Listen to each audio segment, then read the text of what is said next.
ആലപ്പുഴ നഗരസഭയുടെ 2023-24 വാർഷിക പദ്ധതിയിൽ ഉൾപ്പെടുത്തി കൃത്രിമ കാലുകൾ വിതരണം ചെയ്തു. വിതരണോദ്ഘാടനം എച്ച് സലാം എം.എൽ.എ. നിർവഹിച്ചു.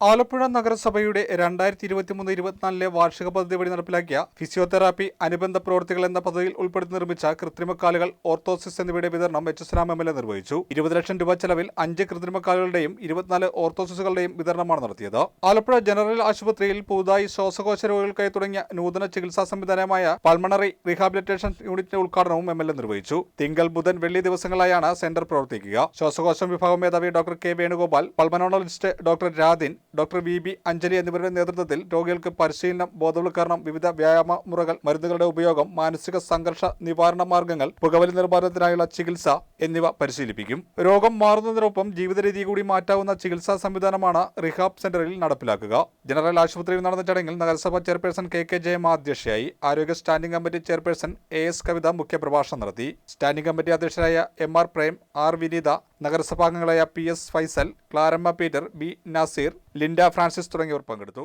കുറേയധികം പേർക്ക് നമുക്ക് ഒരു സഹായം ഇപ്പോൾ നൽകാൻ കഴിയുന്നു എന്നുള്ളതാണ് വളരെയേറെ സന്തോഷകരമായിട്ടുള്ള കാര്യം. പലവിധമായ കാരണത്താൽ കാൽ നഷ്ടപ്പെട്ടു പോയവരിൽ ഭാഗികമായി നടക്കാൻ പ്രയാസമുണ്ടായിട്ടുള്ള ആളുകളെ അവർക്ക് നടക്കാനുള്ള സൗകര്യം പുനഃസ്ഥാപിക്കപ്പെടുക എന്നുള്ളത് വളരെ പ്രധാന കാര്യമാണ്. ഏതൊരു മനുഷ്യനെ സംബന്ധിച്ചും അവരുടെ ഒരു സഞ്ചരിക്കാനുള്ള ഒരു ശാരീരിക അവസ്ഥ അത്രയേറെ പ്രാധാന്യമുള്ള ഒരു കാര്യമാണ് നമ്മുടെ എല്ലാ ജീവിതത്തിൽ.